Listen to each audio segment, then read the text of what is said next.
Should the markets be afraid of these inflation numbers? And are they going to give us the kind of fire and brimstone that inflation numbers have generated? Is this something to worry about, or is everything the Fed has already said made them largely irrelevant? Welcome to Macro Money. This is Ilya Spivak, head of global macro here at tastylive. And we're at that special moment in the macro data cycle where we get to look at the thing that has been the object of speculation for the past, about almost 2 years now. The driver of everything that's been happening in stocks, bonds, crypto, fiat currency, commodities. We have the CPI report that's on the horizon. And of course, inflation and the response to it have absolutely dominated everything that's happened in financial markets on the way out of the COVID pandemic lockdowns since really about the middle of 2021, when the Fed decided finally that it had to do something about it. And so what we're going to do here is we're going to see what is likely to occur here, what the expectations are, and most importantly, how will the markets react? Because here, it seems like the reaction function may be changing, and something of a regime shift could be afoot now versus everything we've seen since that middle of 2021 Fed pivot. So the question we're asking ourselves today is, do the markets still want lower inflation numbers? Is that still good news as far as markets are concerned? So let's unpack this and see what could be going on here. Here's the inflation breakdown. The numbers you see on the axis there are the expected ones. So we're looking for inflation to come down from about 5.3 at the core to 5, and from 4 to 3.1 at the headline. You can see that the constituent components here break down such that services are really the wedge issue, as it were. Goods inflation, you can see, has come down to a pittance relative to where it was, a much thicker contribution from that orange area at the beginning of last year. That's been squeezed to next to nothing at this point. And energy is actually a net disinflationary force, despite the fact that we have a war that's involved one of the top producers, Russia. We still have a decent wedge on food inflation, but that could be going away. That seemed like it was episodic and having to do primarily with sugar price shocks uplifting soft commodities. That price shock seemingly fading now. It was all about India capping exports, but then, of course, as we've talked about on Macro Money before, Brazil, the world's largest sugar producer, had a particularly fruitful harvest. So supply seems like it'll be not just not disrupted, but perhaps even more robust than anticipated, India notwithstanding. So that might be going away. The biggest issue here is services. Here's what's going on the good side, just so we can get a sense for the moving parts. We can see that global trade volumes topped out right at the start of 2022, tellingly the peak there around March. That's exactly the same time that the Fed actually starts its rate hike cycle. And we've had a climb down in global trade volumes that has likewise pulled down CPI. That's a mending of supply chains post-COVID, certainly. It's also clearly the Fed's efforts at cooling economic growth. When central banks raise rates, that of course increases the hurdle rate on economic activity, makes it more difficult to finance that economic activity. That sort of thing works in spades when we're talking about the Fed, which controls the borrowing costs of dollars. The US dollar, of course, the quintessential medium of exchange for all global economic activity, almost all. The Bank of International Settlements, in its latest update on this, puts the dollars as counterparty to almost 90%, 88% of global monetary transactions. So clearly the dollar is absolutely key here. And when you increase the cost of borrowing dollars, you increase the cost of financing all economic activity writ large, pretty much. So you are in a situation where, with the mending of supply chains, with the Fed's efforts at increasing the cost of borrowing dollars, there's been a slowdown in global cross-border commerce, and that's helped inflation to come down. That's that goods part. That's the orange bit on this chart. The part that's holding this big area there, marked services, excluding food and energy, that's going to be tougher. That's largely in the labor market. And you can see here, this is a chart we've looked at quite a bit before. There's a significant mismatch still that is persisting in labor supply versus demand. And you can see that as we've had inflation come down, that has worked its way lower a bit. So the mismatch is a little bit narrower now than it was at the start of the Fed's tightening cycle last year. But the wedge is still dramatically larger than what it was before the pandemic, and won't get easily worked down, it seems. So while inflation has been coming down and is expected to continue to come down, getting to the Fed's target will require action on this part of it. And in so much as you're not going to magically create a bunch of labor supply out of thin air, doesn't seem like we have a watershed immigration deal that's likely to make it through the legislature. Doesn't seem like we're going to ramp up AI in a matter of months to replace something like a 5 million person gap in the labor market, give or take. And so the way that this thing is going to get resolved, most likely, seems to be from the demand side. If there's not enough supply relative to demand, and that's keeping costs higher than you want them, and you can't do anything about supply on the time horizon that you have, well, then you reduce demand, or you try to reduce demand. And so in relative terms, compared with that supply, maybe that gets inflation lower and that service sector component eases. So from the Fed's perspective, this has meant a more hawkish path for policy. Higher rates, holding those higher rates for longer to get this inflation moving down and to squeeze that last part of this out of the system. Not surprisingly, then market expectations have shifted accordingly.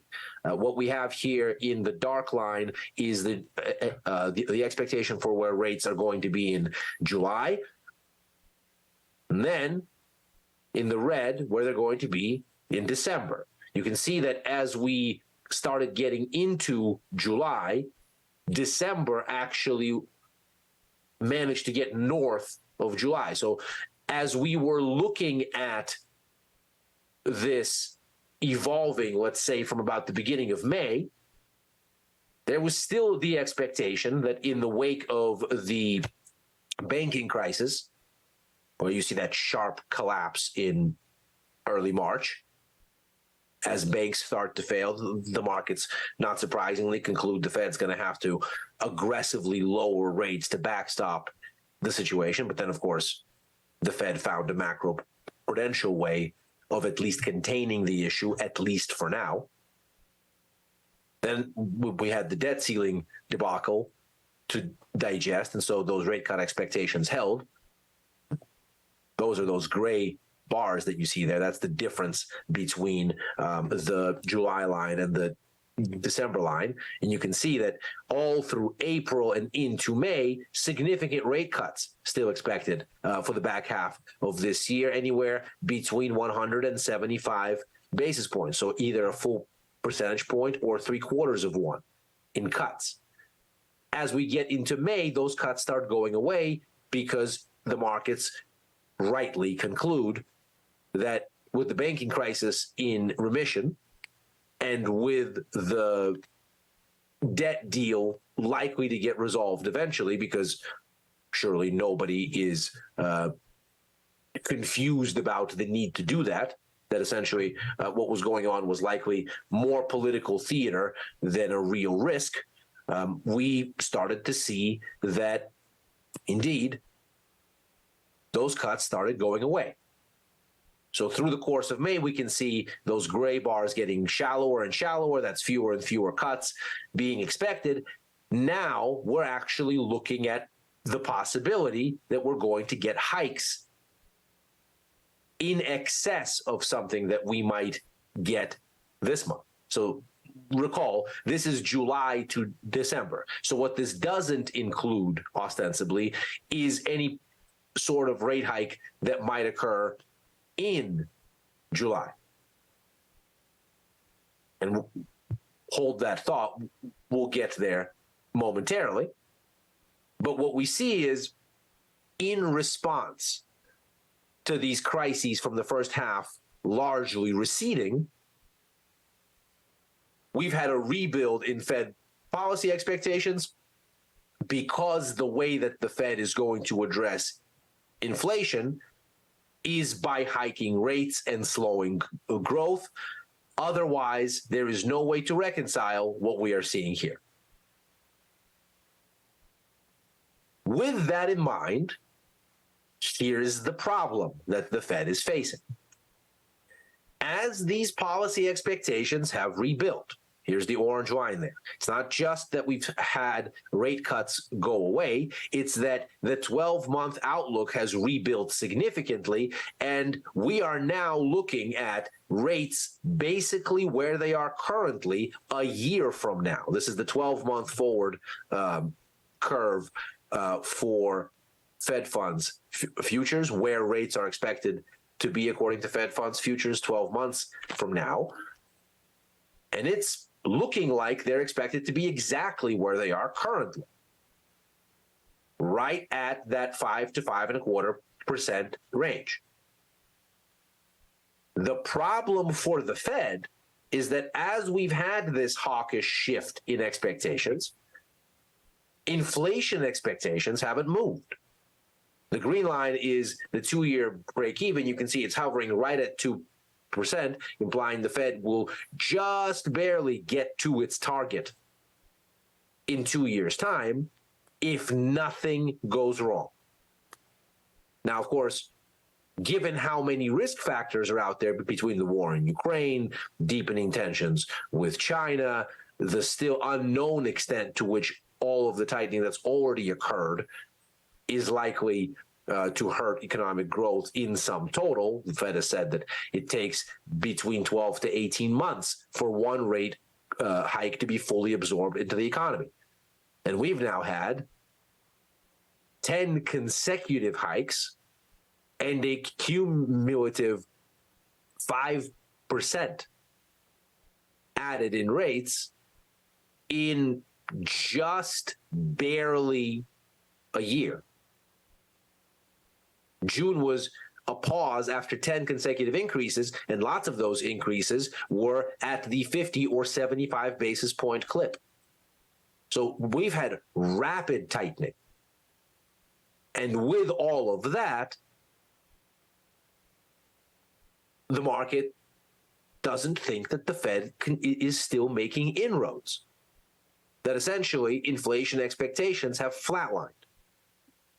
Now, from the Fed's perspective, this is not good news. If any of these risk factors do anything inflationary, which seems very likely, or at least is a very live risk, say there is a further disruption to Russian shipments of oil or of wheat or of natural gas, which are already happening against the backdrop of military conflict and through, let's call them, precarious understandings of carve-outs and sanctions. Or let's say that the tensions around semiconductors between the U.S. and China actually start to get testier, and the conversation about Taiwan being at risk comes back. I, for one, don't think that there is an actual military conflict that's likely there, but certainly could be an episode of tension that gets things off course here from the Fed's perspective. And so the Fed would much rather these inflation expectations start to fall under its target, and then it could cut into getting them higher towards it. That would be a much more comfortable place to be. Here it looks like the reaction function is broken between what the Fed is expected to do, which is to hold rates higher for much longer than was expected a month ago, never mind 2 months. But inflation expectations aren't responding. They're not getting any better.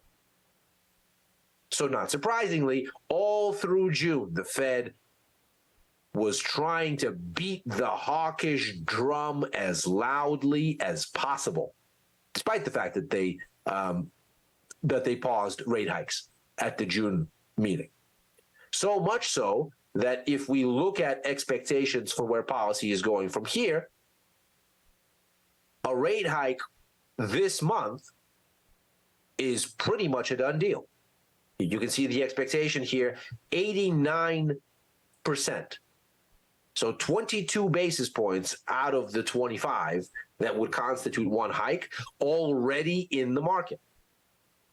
We flirt with the possibility of maybe another one. You can see that there is about a 42% chance that we get another one before year end by November. You can see that for the November line there in the number of hikes or cuts column, it's 1.42. So that's one hike and 42% of another. And then things start to de-escalate such that by the time we get to May of next year, we give away this hike. And come July, June of next year, somewhere in there, there is the first cut. And that's how you get a rate in 12 months' time, as we look at Fed funds futures here, that is unchanged from current, even though you're expecting a hike into the 5.25 to 5.5 range sometime in July, at the latest September. That's this right here. You can see 88%, as we said, 89 chance of a hike in July, and that hike already fully baked in by September, with a slight 17% chance of a further increase. So likely this month, and at the latest September, on market's current expectations, there is an increase into the 5.25 to 5.5 range. You can see in the implied rate, we're at 5 and essentially 5.3 this month, 5.4 September, November. And then we start to recede such that we're back to 5 in May. That's that first cut. So that's how a year from now, we end up essentially unchanged. And not surprisingly, the question then becomes, well, what's this inflation number going to do? Is it going to move the needle on this? The general sense in markets has been, for the better part of a year and a half, perhaps longer, that more rate hikes present a greater risk to growth. Not surprising there. So when inflation numbers have been higher, that's encouraged expectations of a more hawkish Fed. That's been negative for stocks. It's been positive for the dollar. In fact, all of last year was largely that story. Stocks were lower, dollar was higher, yields were higher, gold was lower, the yen was absolutely trashed. And so the idea really was those things that are on the painful end of rising rates, like the yen, like gold, like tech stocks, and of course stocks in general, but tech stocks in particular. All of those things were weak. All of those things on the positive side of them, yields, the dollar, they've been stronger. But the dynamic might be changing considering how committedly hawkish the Fed is here. Because of this mismatch and the nearly month-long chorus of hawkish commentary that it has created, the markets are unlikely to move off this square. The Fed has probably talked themselves into this one hike at minimum. So whatever happens on inflation probably isn't going to move the needle there. If inflation then undershoots, that probably doesn't move the needle either, at least not in the near term. The Fed clearly wants to get these expectations moving, and one inflation number is probably not going to change that. So what's actually likely to happen? But, well, looking at the way U.S. economic data has been performing relative to forecasts, it's generally tended to be a bit better. We can see here that for the most part, economists' models seem to be more pessimistic than the economy has endorsed. Outcomes have been better and by a widening margin over recent weeks, seemingly setting the stage for the CPI number to register a bit hotter than expected. But we have some counter evidence on that score. The ISM numbers that we got last week seem to suggest that while there is relatively robust readings still for much of the economy when it comes to new orders, when it comes to employment, in particular in the service sector, disinflation seems to be very much afoot in the service sector, that most important wedge of what the Fed is looking at. And on the manufacturing side of things, inflation is actually falling. Prices are actually falling. In the logic of PMIs here, you can see we're actually sub 50. 50 is the neutral level at which the PMI index numbers are neither expanding nor contracting.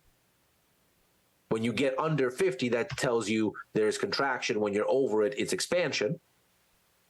And the further you go in each direction, the faster you're going. So for the manufacturing number here, the past several months have been an exercise in getting deeper under 50, which means that not only are prices falling, they're falling at a faster clip. Whereas for services, which is, again, the part that the Fed seems to care most about here, they're still growing, but the pace at which they're growing is slowing and has been for a while. In fact, if we compare that just in isolation with CPI, it seems like CPI tends to follow by about 2 months worth of lag behind this survey. And so looking at the latest numbers that we got last week, the stage seems set for continued disinflation. So it could be that these numbers register on the weak side. In fact, if we take that same surprise index and we look at just inflation data,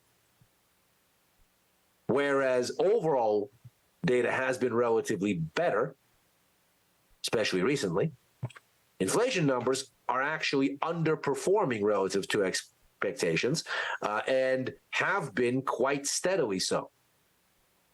Ever since toward the end of last year, they broke the 6-month overall sort of trend average, if you will,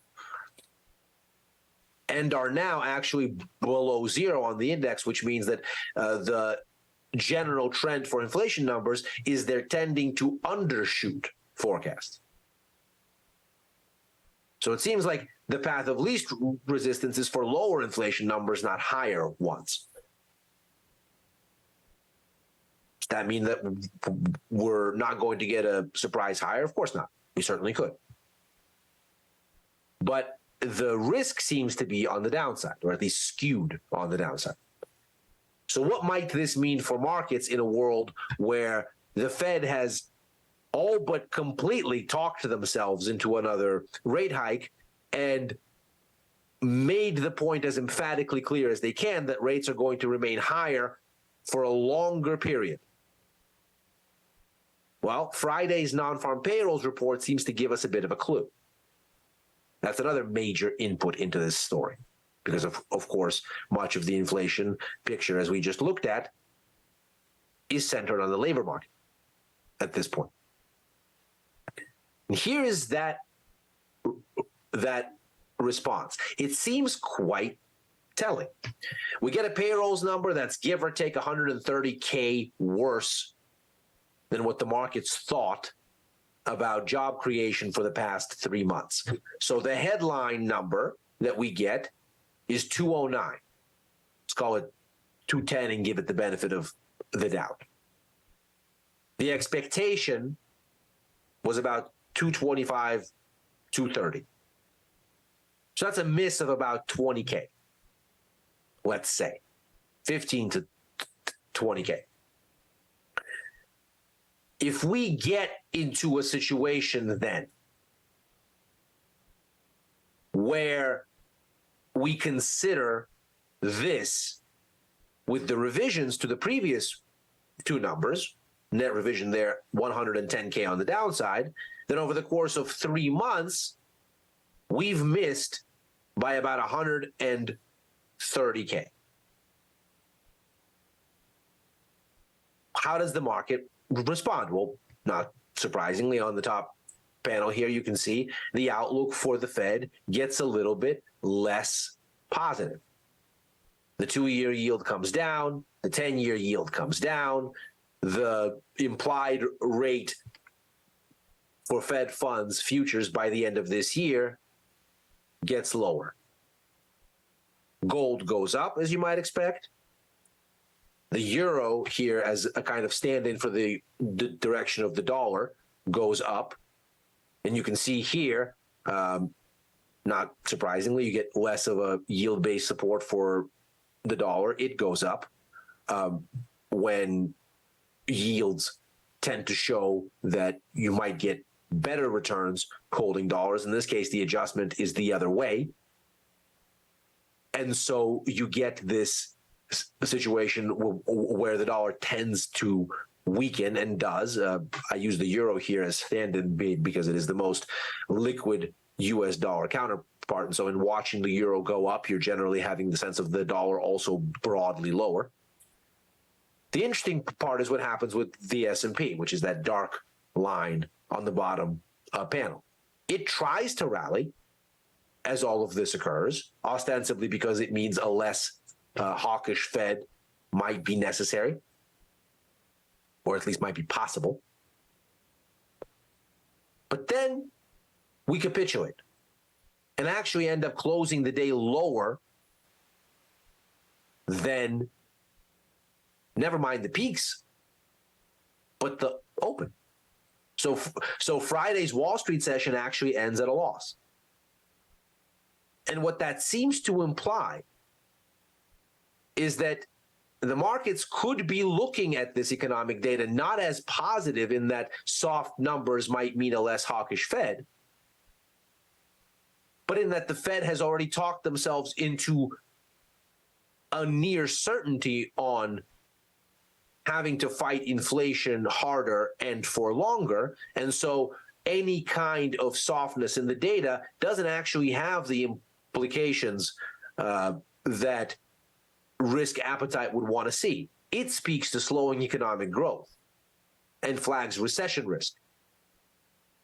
And so actually, soft numbers might be a bad thing for risk, not a good thing, unlike what we've seen for much of the past 2 years. So if, in fact, this CPI report undershoots, as some of the recent numbers seem to suggest, and as the ISM services numbers seem to set up, well, then the response might be more like this. You might get higher gold, to be sure. You might get lower yields.